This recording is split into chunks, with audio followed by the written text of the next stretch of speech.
우리는 매우 특별한 시대에 살아가고 있습니다. 어쩌면 굉장한 시대에 살아가고 있기도 합니다. 로봇 정도가 아니라 인공지능이 인간과 싸우기도 하고 인간이 지시한 모든 것들을 전문가, 탁월하고 능력 있는 어떤 인간보다도 더 잘할 수 있는 그런 시대에 기계가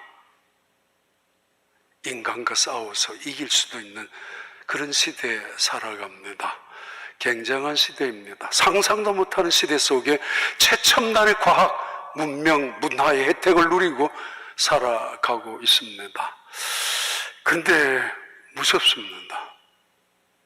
인간이 만든 인공지능이 인간을 공격할 때도 언젠가는 있겠지만 그것 이상으로 우리는 속수무책으로 당하고 있는 세상의 재난, 재앙 앞에 놓여져 있기도 합니다. 이미 오랜 시간이 지났지만은 비행기들이 빌딩을 들이받아서 수천 명을 죽게 만드는, 그것도 신의 이름으로, 그런 테러 폭발을 우리는 생생하게 보았고 또 기억을 하고 있습니다. 적어도 2020년부터 시작되었던 코로나 바이러스로 인해서 팬데믹 상황이 3년 가까이나 우리는 아무것도 못했고 사실은 힘겹게 그 긴 시간을 버텨나갔습니다. 생전 처음 듣던 이야기도 사람과 사회 속에서 거리를 둔다는 소셜 디스턴스라는 거, 또는 심지어 국가마저도 셧다운 시킨다는 단어마저도 처음 듣기도 하는 그런 일들을 경험했었습니다. 끝나는 것 싶었지만 어느 나라에는 전쟁이 일어나고 있고 여전히 전쟁 때문에 수많은 젊은이들이 피를 흘려 죽어가고 있습니다. 그런가 하면은 어느 지역에는 지진이 나서 수천 명 혹은 그 이상의 사람들이 잿더미에 깔려서 일순간 살아왔던 집들이 파괴되고 한 가정이 붕괴되는 사건들도 경험합니다. 꽤 오래전부터 세상에는 난민들이 생겼고 코소보나 또는 수단이나 혹은 시리아, 아프가니스탄, 수많은 난민들이, 전 세계에 많게는 1000만 명 이상이나 되는 난민들이 철조망 또는 경계지역 안에 모여 살고 있습니다. 태어나면서 아이들, 나라도 없고 국가도 없는, 그리고 쫓겨다녀야 되는, 누군가가 던져주는 빵 조각을 먹고 통해서 살아가야 하는, 학교 혜택도 받지 못한 채로 휴스턴에서도 아프가니스탄 난민들이 수천 명에 가까운 난민들 우리 교회에서 여러 가지로 돕고 있습니다마는 남미에서 지금 끊임없이 멕시코 국경을 향하여 걸어오고 있는 수만 명이나 되는 행렬들, 도대체 이런 일들을 보면서 우리는 매우 특별한 시대에 살아가고 있는 것만 틀림없습니다. 묻습니다. 하나님은 뭐 하시느냐고. 하나님은 만왕이 아니십니까? 이 세상의 주권자, 통치자가 아닙니까? 한 가게에도 주인이 바뀌면은 가게 분위기가 달라지고 들어오는 손님들이 달라지는 그런 가게인데, 망하는 직전에 있는 회사라 할지라도 아주 유능한 CEO, 전문 경영인을 스카우트해가지고 맡겨놨을 때 때로는 그 회사가 기적적으로 회생할 수도 있습니다. 옛날이나 지금이나 임금이 선한 정치를 펼쳐나가기만 한다면 백성들은 평안을 누릴 것이고 태평성대를 이루고 그리고 안전하게 살아갈 것입니다. 임금이 통치를 잘해서 말입니다. 어느 나라든 대통령이든 또는 수상이든 어떤 정책을 펼치느냐에 따라서 국가의, 민족의 미래가 결정될 것이고 또는 나라의 안정이 좌우될 것이며, 그리고 그들의 재산과 그들의 생명도 보장받을 것입니다. 남미의 어떤 나라들은 정치자들, 지금도 여전히 그렇습니다만 잘못 만나서 그래서 멕시코를 향하여 국경을 넘으려고 수만 명이나 되는 인파들이 행렬을 가지고 올라오고 있다는 것을 알고 있지 않습니까? 하나님, 그분은 통치자이고 만왕의 왕이며 전능자이고 그리고 주권자입니다. God is sovereign. 주권자입니다.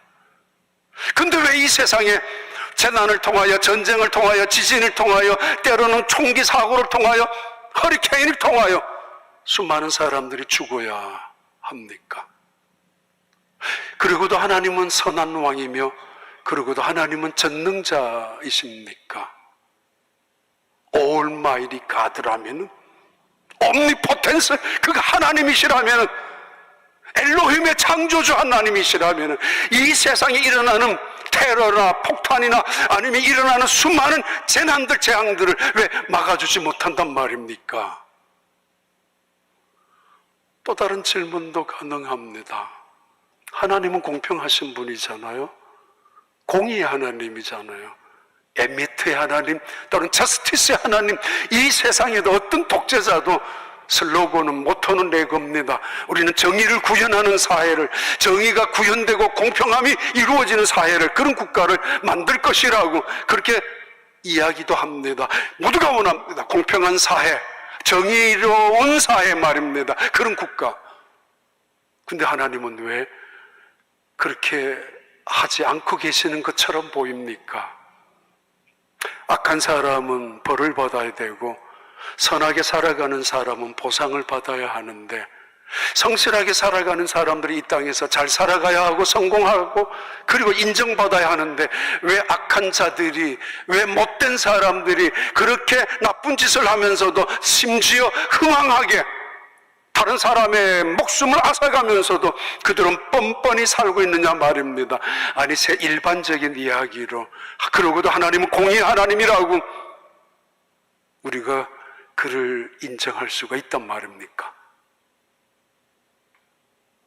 아니, 우리는 하나님을 사랑이라고 고백하고, 기독교는 분명히 하나님은 사랑이라고, 정의 한 단어로 요약할 수 있습니다. 누군가는 죽어서, 그것도 선한 사람이 죽어서 아빠 엄마의 가슴 속에 한이 되는, 그래서 평생 눈물을 흘리고 슬픔 속에 살아가야 되는데, 이런 불행을 만들고 이런 비참함을 만드는 그분이 과연 하나님은 사랑이란 말인가? 그분을 믿어야 한단 말인가? 태어나면서 어린 아이들, 자기들의 의사와는 전혀 상관없이 나라가 망하고 굶어 죽어가는 상황 속에서 피난민의 행렬에 또는 난민촌에 살아가야 되는 그 사람들, 도대체 하나님은 사랑이 맞는가? 테러가 일어나기 전에 하나님은 막지 못하는가? 그들의 팔이라도 부러지고 그들의 총이라도 구부러지고 그들의 차라도 사고가 나서 그런 못된 짓을, 그런 억울하게 희생자로 살아가는 사람들 만들지 말게 만들어야 되지 않았습니까? 그런데 왜 사랑이 하나님이라면서 이 땅에 불행은 계속 일어나고 가정마다 아픔과 고통과 눈물을 흘려야 합니까? 가장 결정적인 질문은, 하나님은 분명히 약속하셨습니다. 야곱아, 너를 사랑하신 나 여호와가, 너를 창조하고 너를 조성하신 내가 너를 지명하여 불렀나니 너는 내 것이라고, 너는 내가 구원한 나의 백성이라고. 그래서 강물 속에서도 불 속에서도 물이 엄몰지 못할 것이며 그 불이 너를 태울 수 없을 것이라고. 그래서 사자굴 속에서 지켜주시기도 하셨던 하나님, 그래서 바다를 육지처럼 갈라지게 하셔서 이스라엘 백성들을 마른 땅처럼 건너게 인도하기도 하셨던 그 하나님. 근데 그 하나님은 지금은 뭘 하시느냐고. 능력은 다 떨어졌습니까? 약속은 잊어버렸습니까? 하나님의 백성은 방치해둔 채로 뭐란 말입니까? 총기 사고를 당하고 허리케인을 당하고 전쟁이 일어났을 때 하나님의 백성만, 이기적인 생각이죠.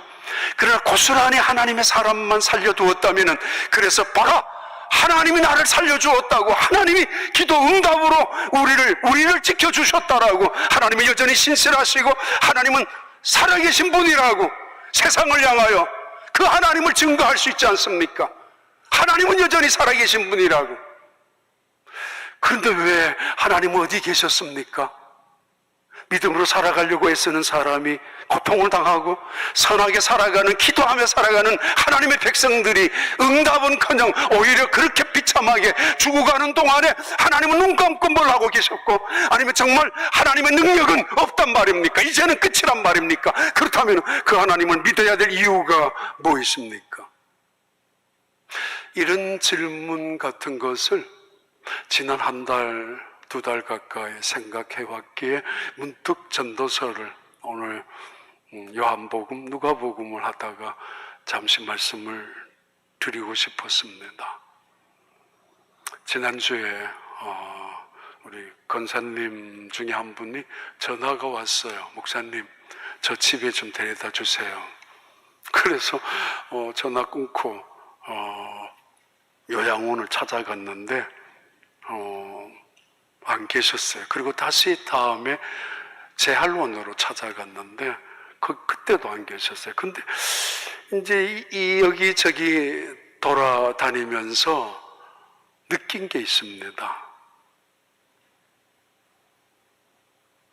보통 가족들이 도저히 더 이상 케어할 수 없기 때문에 가장 안전한 곳, 그리고 가장 편안한 곳에 부모님들이 와 계실 거예요. 그러니까 그런 마음으로 모시잖아요.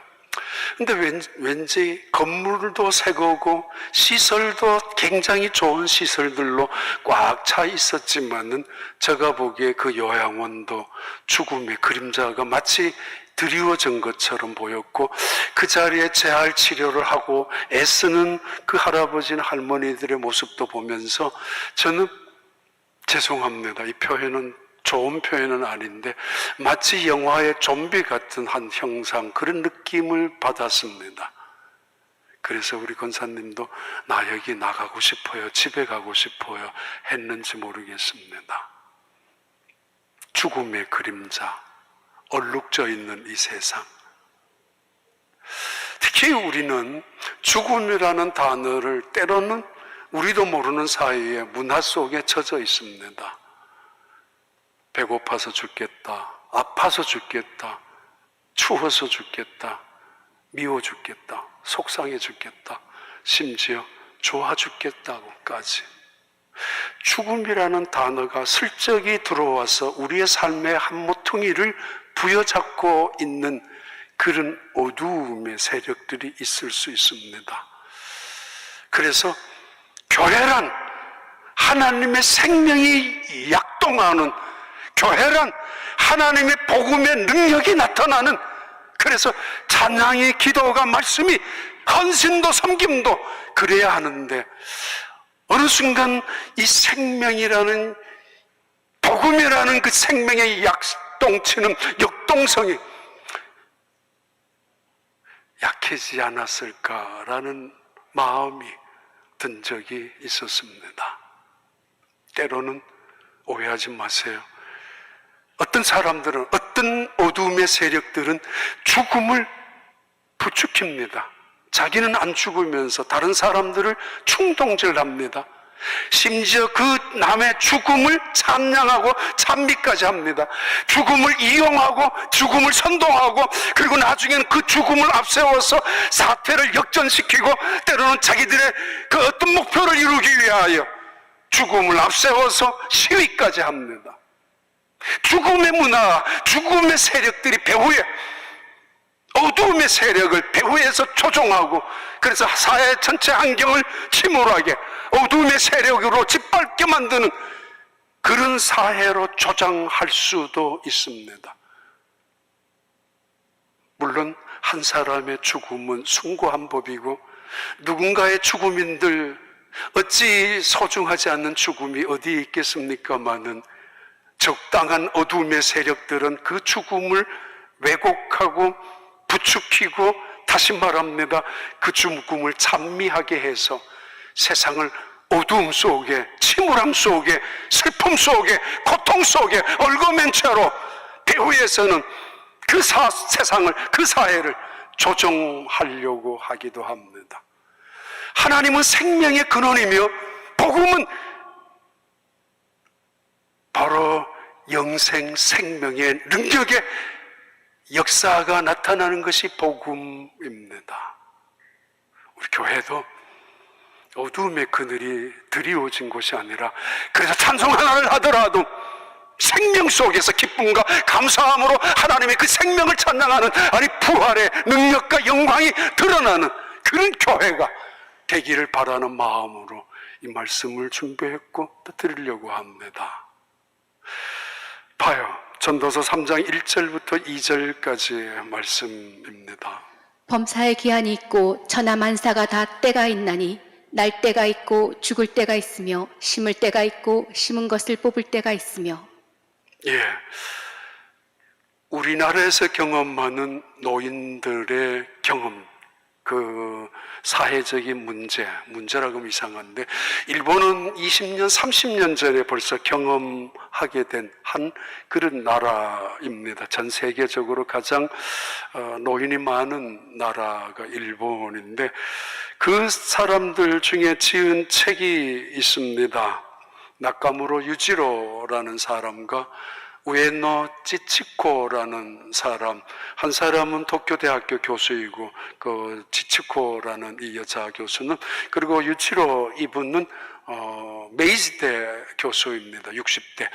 두 사람이 2년 동안 주고받은 편지를 모아가지고 책을 냈는데, 그 책 제목이 인간을 넘어서입니다.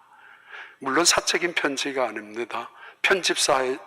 출판 편집을 하는 출판사에서 두 분에게 의뢰를 했고 제안을 했고, 그래서 매월 발간되는 그 책에 공개된 편지 내용입니다. 주제는 늙음이죠. 늙음. 사회 문제로 대두된 일본에서 먼저 시작되어졌던 화두요, 늙음. 이렇게 말합니다. 늙음은 추함인가 아닌가? 늙음은 경멸의 대상인가 아닌가? 늙음은 세상으로부터 동정을 받아야 되는 약자인가 아닌가? 그런 이슈를 던지면서 두 사람이 이 늙음에 대한 이야기를 하는 것입니다. 세상은 늙음을 추함으로 보고 있고, 그래서 늙음을 경멸의 대상으로, 멸시하는 대상으로, 그리고 결국은 늙음은 약자로서 불쌍한 사람의 자리에서 동정을 받아야 되고 누군가로 케어를 받아야 되는 것으로 취급되어져 가고 있는 세상 속에서 늙음은 아니라고, 결코 추함이 아니라고 항변하는, 그리고 두 분이 함께 늙음을 경멸하는 그 사회를 향하여 경고해 주기도 합니다. 너희는 안 늙을 줄 아니? 너희는 안 늙을 줄 아느냐고.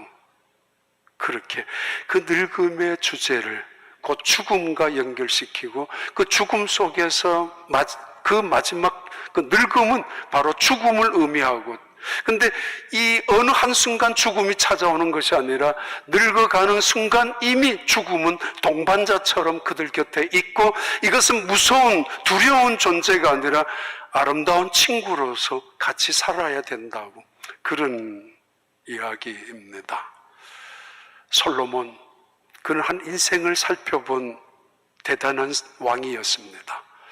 그는 지혜자 중에 지혜였고 온 세상에서 그를 가장 인정해주는 하나님의 지혜를 소유했던 사람이 솔로몬이었습니다. 그가 한평생 살아온 인생을 스스로 목격했었고 스스로 체험했었던 인생을 말하고 있습니다. 죽음 앞에서 인간은 참 허무하다고. 짐승의 죽음도 있고 사람의 죽음도 있는데, 도대체 짐승의 죽음과 인간의 죽음 뭐가 다르지? 똑같이 흙으로 되는데, 그래서 허망하기 짝이 없습니다. 살아있을 동안에 인간은 짐승과는 다르게 좀 품격 있게 품위 있게 때로는 성공을 위하여 때로는 종기를 위해서 살아가기도 하고 부유함을 위하여 열심으로 노력하고 성공적으로 인생을 살아가기도 했었는데 죽음 앞에서 맞닥뜨려 보니까 아무것도 없습니다. 무슨 수고가 무슨 이익이 있지? 그렇게 성실하게 그렇게 열심으로 살아왔는데 남은 것이 뭐 있고 내 것이 뭐 있고 죽음 앞에서 갖고 갈 수 있는 눈에 보이는 것이든 눈에 안 보이는 것이든 가지고 갈 수 있는 것이 아무것도 없다는 사실 앞에서 그는 탄식하고 절망하면서 인간의 허망함을 토로합니다. 그거를 깨달았습니다. 바둑을 하면은 바둑을 잘 두는 사람들은 승자가 있고 패자가 있다. 패배를 하면은 복귀를 한다고 하죠.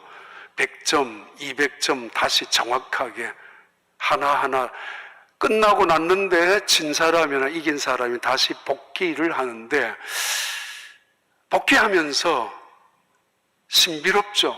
하나도 틀리지 아니하고 정확하게 그 하나하나 올려놓는다고. 정확한 지점에. 어떻게 가능하는가 하면은 한 점 한 점 돌 하나하나 까만 거 하얀 거 하나 놓을 때마다 그냥 우연히 그냥 막 아무렇게나 놓는 것이 아니기 때문에 의미 있게 놓기 때문에 가능하다고 합니다. 더더구나 내 것만 바라보는 것이 아니라 상대방 거를 유심히 보기 때문에 더욱더 내가 놓았던 지점도 정확하게 알고 있지만은 상대방이 놓았던 지점까지 기억하고 있습니다. 내가 왜 실패했지? 내가 왜 졌지? 어디에서부터 패착을 쳤지? 무엇 때문에 실수를 하고 무엇 때문에 잘못 판단했지? 상대방이 나에게 어떤 미끼를 던졌을 때 내가 성급하게 욕심을 부리지 않았을까? 라는 것을 생각하고 찾아내면서 다시는 그런 실패나 그런 패배나 그런 잘못된 패착이나 성급하게 돌을 던지지 않을 때 이길 수 있는 그 바둑의 실력을 향상시킬 수 있다고 하죠.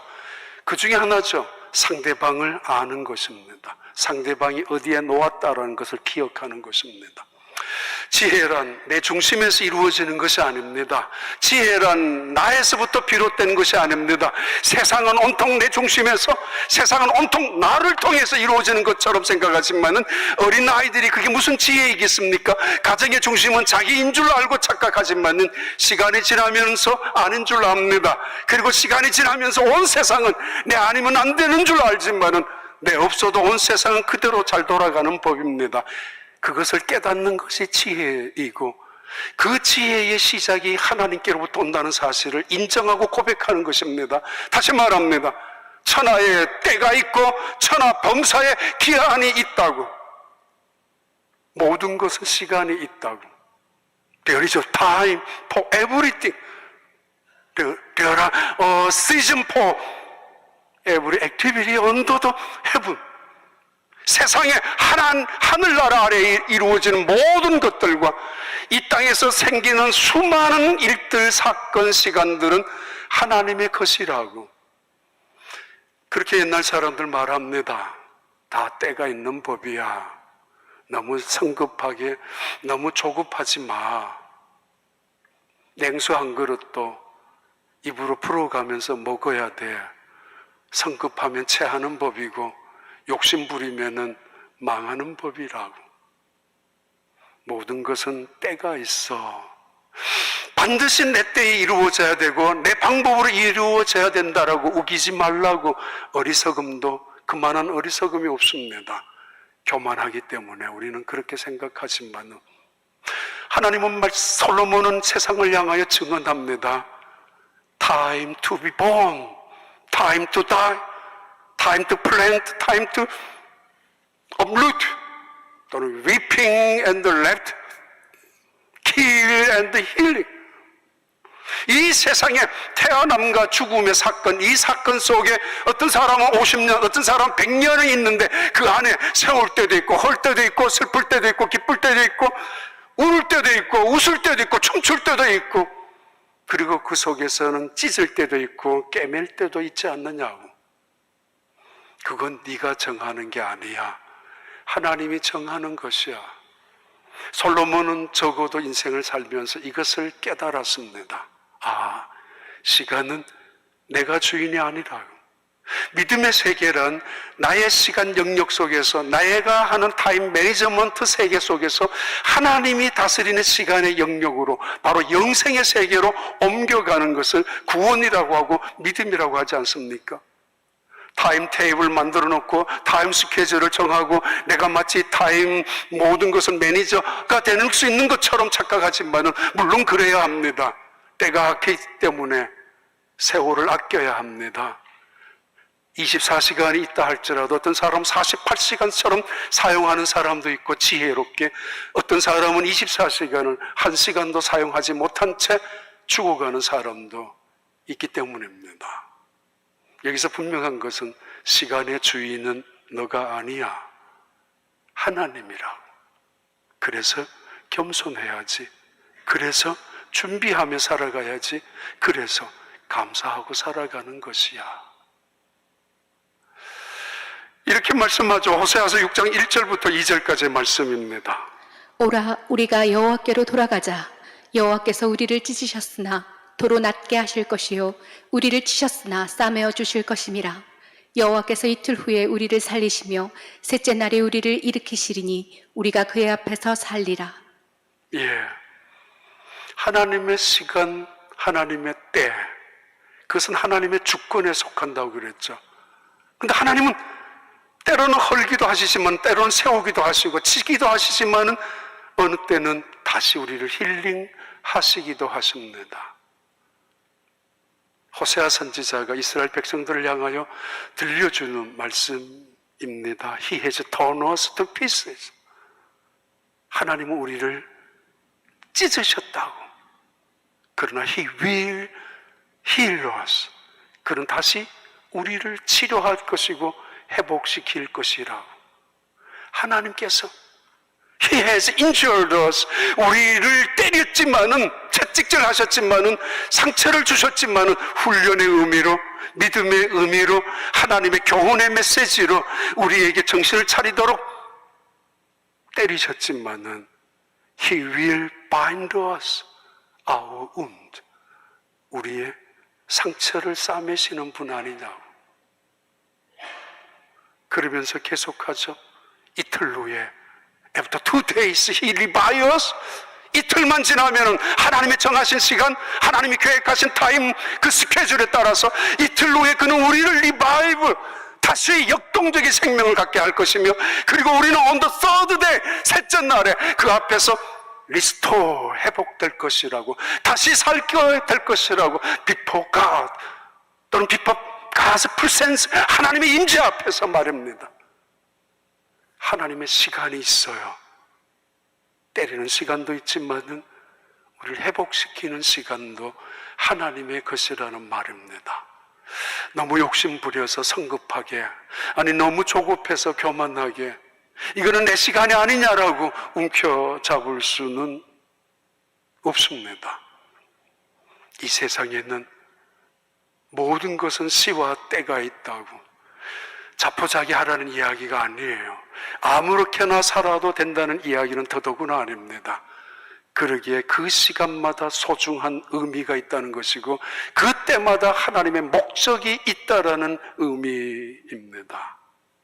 더 나아가 봐요. 전도서 3장 11절의 말씀, 이렇게 우리에게 말씀합니다.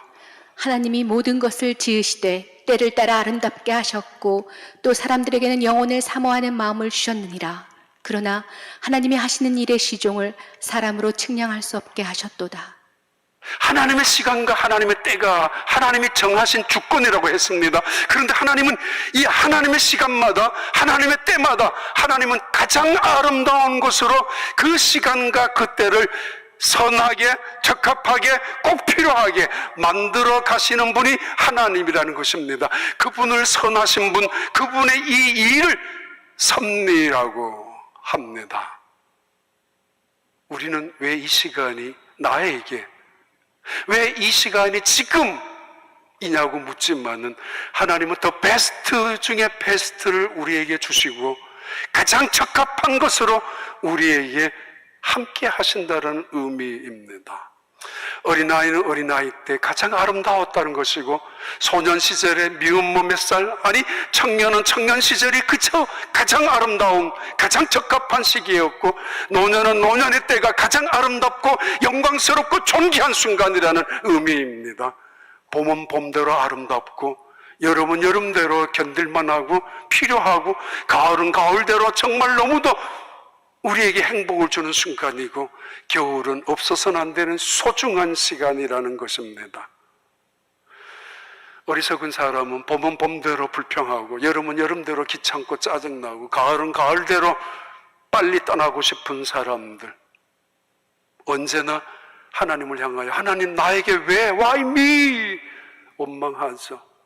Why not? 왜 내가 되면 안 되는데요? 그 일이? Why now? 왜 이런 일이 지금 이루어지느냐고 하지만 Why not? 왜 꼭 다른 사람에게만 이루어져야 돼요? 아니잖아요. 그러나 더욱 중요한 건, 하나님은 내가 원망하고 내가 이건 아니라고 하고 지금은 아니라고 말하지만, 하나님은 지금이라고 말하고, 하나님은 이 시간 가장 소중한 시간을 만들어 주시고 가장 좋은 때를 우리에게 주셨다는 이야기입니다. 여기 있으면 저기 그립고, 저기 있으면 이쪽 그리운 사람, 무슨 행복을 말할 수 있겠습니까? 이 직장에 있으면 불평하고 저 직장에 가면 또 불평하는 사람, 그 사람이 하는 일이 얼마나 효과가 있고 능률이, 또는 그 사람이 무슨 그 회사에서 인정받을 수가 있겠습니까? 한국에 가면 가는 대로 불평하고, 미국에 있으면 미국대로 불평하고 살아간다면, 하나님 말씀합니다. 휴스턴이 덥죠. 그러나 휴스턴 오면, 뉴욕에 계시면 LA에 있으면 있을수록 가장 최상의 것으로 가장 아름답게 가장 적절하게 만드신다는 것입니다. 우리에게 주신다는 것이죠. 그 순간.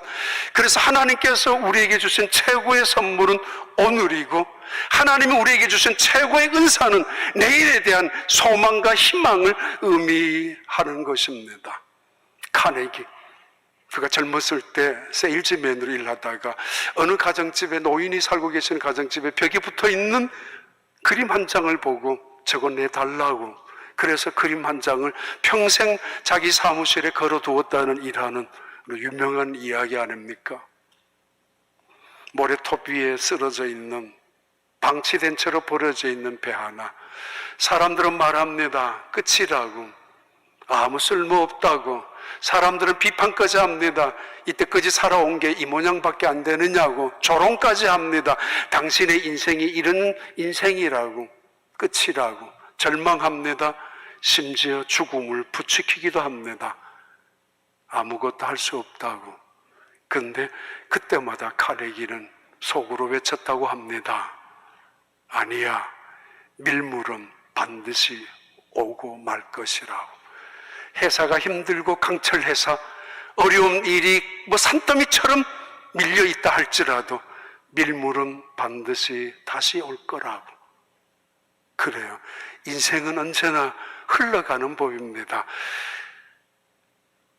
배가 버려져 있는 순간에 불평만 하고 원망만 하고 있었다면, 그는 밀물이 들어오더라도 별 의미 없이 밀물을 받아들였을 것입니다.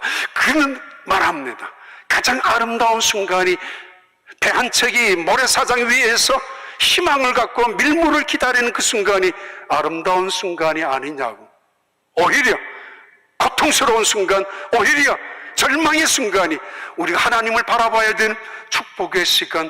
그래서 우리에게 주는 모든 순간들은 하나님이 가장 아름답게 하셨다고. He has made everything beautiful in His time. In His time. 그의 시간마다, 우리에게 주시는 모든 시간과 때마다 가장 아름답게 만들어 주시는 하나님.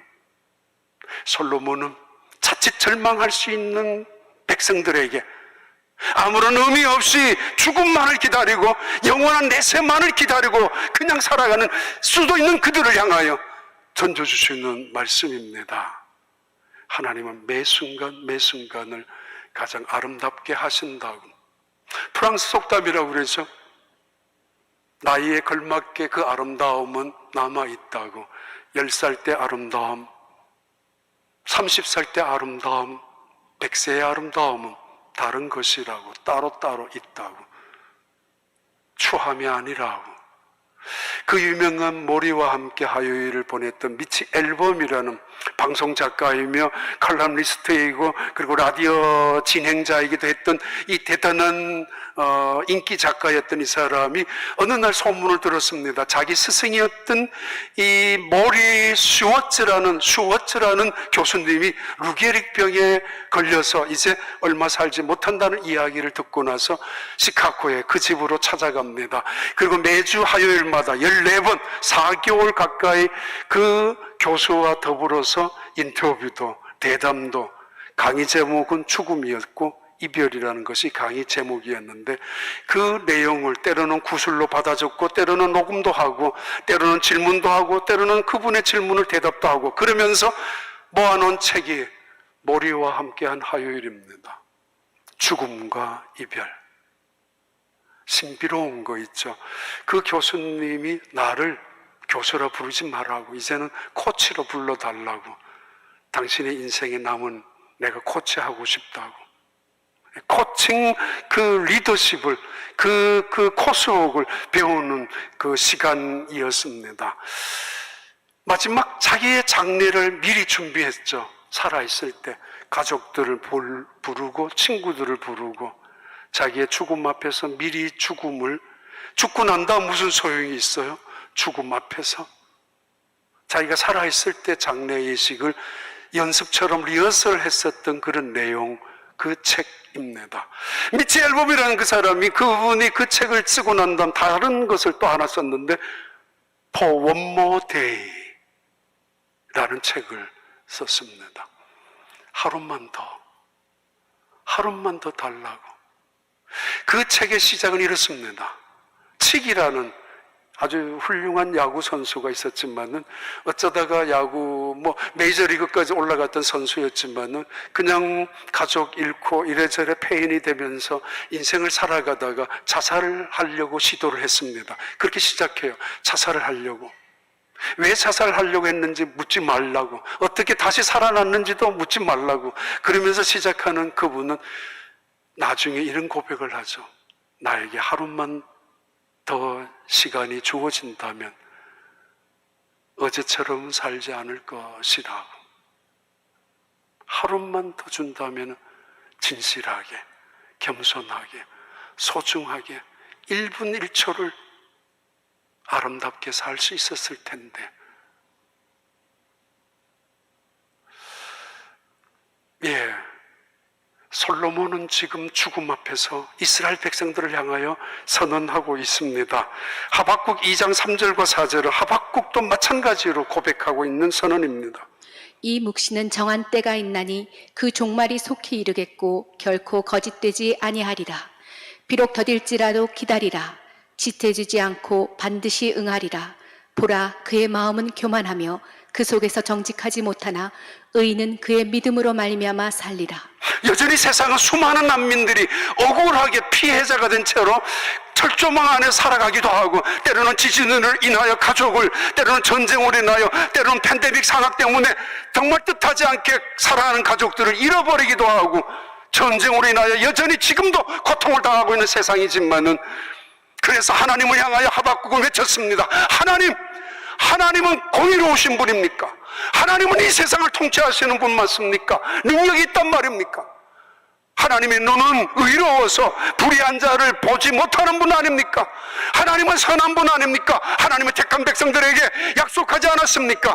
도대체 왜 이런 일을 보고만 계신단 말입니까? 언제까지 이 고통을 당해야 한단 말입니까? 하나님을 향하여 항의하고 따질 때 하나님이 하박국에게 던져준 말씀입니다. 봐라, 나 거짓말하는 사람 존재 아니야. 하나님은 거짓되지 아니하니니 진실되니 언제인가 그날 그 시간에 반드시 선과 악이, 거짓과 참이, 진실과 부진실이, 믿음과 불신앙이 구별될 것이며 양과 염소가 구별되듯이 확연히 그날에는 드러날 것이라고. 그러나 때때로 악한 자가 성행하는 것을 바라보며 교만한 사람은 점점 악으로, 더 악한 사람 더 악으로 굽어지겠지만은 의인은 믿음으로 살리라. 오늘 또 고난 속에서, 오늘 또 고통 속에서 정말 의인이라면 믿음으로 무릎을 꿇고 하나님을 향하여 고백한다는 거죠. 하나님, 그래도 하나님은 살아계신 분입니다. 여전히 하나님은 신실하신 분입니다. 하나님의 때가 아직 이루어지지 않았지만은 그날 하나님은 나를 하나님의 자녀로 세우실 것을 믿고 있습니다. 의인은 믿음으로 말미암아 살리라. 여전히 이해가 되지 아니하고 여전히 받아들일 수 없는 상황 속에 살아간다 할지라도, 그러나 하나님은 영원하신 분이라고 고백하는 고백을 이 하박국은 들었고 그 믿음으로 이스라엘 백성들을 향하여 증언하고 선포했습니다. 가봐요. 전도서 3장 11절 다시 한번 읽어봐요. 하나님이 모든 것을 지으시되 때를 따라 아름답게 하셨고 또 사람들에게는 영혼을 사모하는 마음을 주셨느니라. 그러나 하나님이 하시는 일의 시종을 사람으로 측량할 수 없게 하셨도다. 하나님께서 우리에게 금지 또는 잠금 장치를 하셨어요. 하나님의 시간이 있어요. 하나님의 주권이에요. 하나님의 선하심이 있어요. 하나님의 섭리와 은혜에 헤세드라고 하는데, 근데 하나님은 이 모든 것을 우리에게 모르게 하셨습니다. No one can tell them what God has done from beginning to end. 하나님이 하시는 시작과 끝을 우리는 모르기에 하나님은 만들어 놓으셨습니다. 알면 오늘 하루 잘 살 것 같아요? 우린 조급하죠. 알고 싶어서 성급하죠. 알면은 오늘 더 믿음으로, 더 열심으로 충성스럽게 봉사할 것 같아요? 아닙니다. 우리 이웃집에 사시는 하나님이라는 영화를 네덜란드 영화인데 우연히 비행기 안에서 본 적이 있고 기억이 있습니다. 하나님이 하시는 일이 못마땅했어요. 지진이 일어나서 악한 사람 죽는 거는 괜찮아요. 근데 왜 선한 사람들이, 전쟁이 일어났어요. 왜 가정이 불행이, 왜 이런 일을 닥쳐야 되는가? 괴로웠던 이 여학생은, 이해할 수 없었던 여학생은 하나님이 잠깐 자리를 비웠던 그날 그 집에 들어가서 컴퓨터를 작동을 해가지고 모든 사람들에게 알려줍니다. 당신은 몇 월 며칠에 아이를 낳을 것이고 그 아이가 언제 죽을 것이고, 당신은 몇 월 며칠 어디에 무슨 사건으로 당신은 죽게 될 것이고, 당신은 무슨 불행한 일을, 자동차 사고를 만나게 될 것이고 다 알려줬습니다. 온 세상이 발칵 뒤집혔습니다. 그런데 산속에 가도 파티가 벌어지고 바닷가에도 파티가 벌어지고 집집마다 파티가 벌어졌습니다. 내가 내일 죽는데 오늘. 세상이 오히려 행복할 줄 알았고 세상이 잘 돌아갈 줄 알았지만은 세상은 뒤죽박죽이 되고 말았습니다. 솔로몬이 와서 통치한다고, 솔로몬보다 더 뛰어난 유능한 임금이 나라를 다스린다고 모두가 만족하겠습니까? 아닙니다. 하나님이니까 이렇게 이 세상을 통치하고 있는 거잖아요. 하나님 우리를 모르게 하셨어요. 노아에게 120년 만들으라고 그랬으면 얼마나 좋았어. 아브라함에게 25년을 기다리며 아들 줄 거야 날짜를 정해 놓았다면 요셉에게 13년을, 또 아니면 다윗에게 10년을, 혹은 모세에게 80년, 그 기간을 말씀해 주셨다면 요셉이 감옥에서도 참고 기다리는 거 날짜 체크하면서 기다릴 수 있었을 텐데, 하나님은 그냥 말씀하셨습니다. 기다려, 내 아들 줄게. 기다려, 내가 너의 꿈을 반드시 이루어가게 할 거야. 그 하나님과 함께하는 기대감, 하나님을 신뢰하는 그 믿음, 그 사건을 성경에서 믿음이라고 하고 형통함이라고 합니다. 내가 다 알려고 하는 것만큼 어리석은 짓이 어디 있습니까?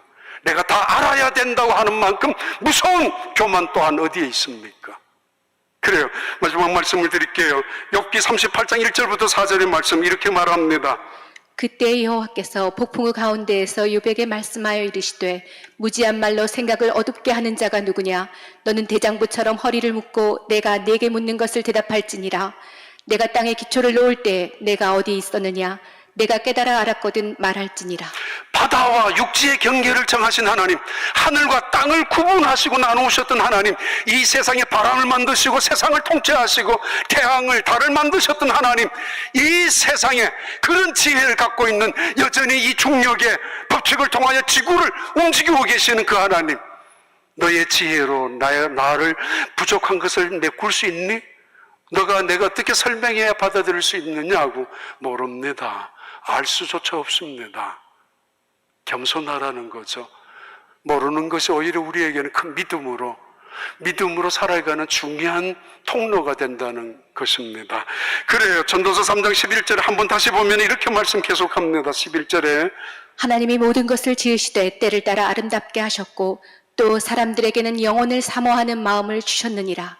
그러나 하나님이 하시는 일의 시종을 사람으로 측량할 수 없게 하셨도다. 하나님이 잠금장치로 모르게 하셨지만 하나님이 열림장치로 우리에게 영혼을 사모하는 마음을 주셨습니다. 솔로몬은 깨달았죠.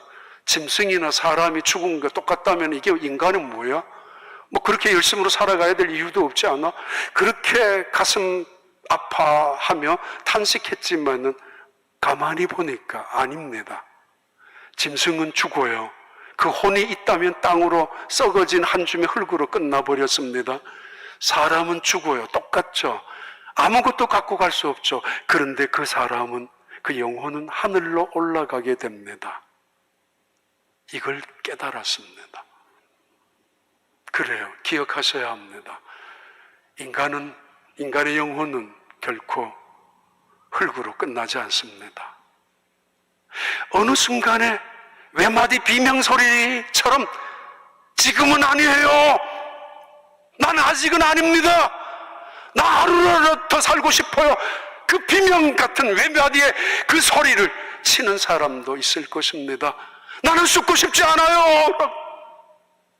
언젠간 하나님 앞에 가야 합니다. 하나님의 시간은 내 것이 아니기 때문에. 하나님은 분명히 우리에게 핑계하지 못하도록, 합리화시키지 못하도록, 변명조차 못하도록 우리의 마음속에 영혼을 사모하는 마음을 셋업해 두셨습니다.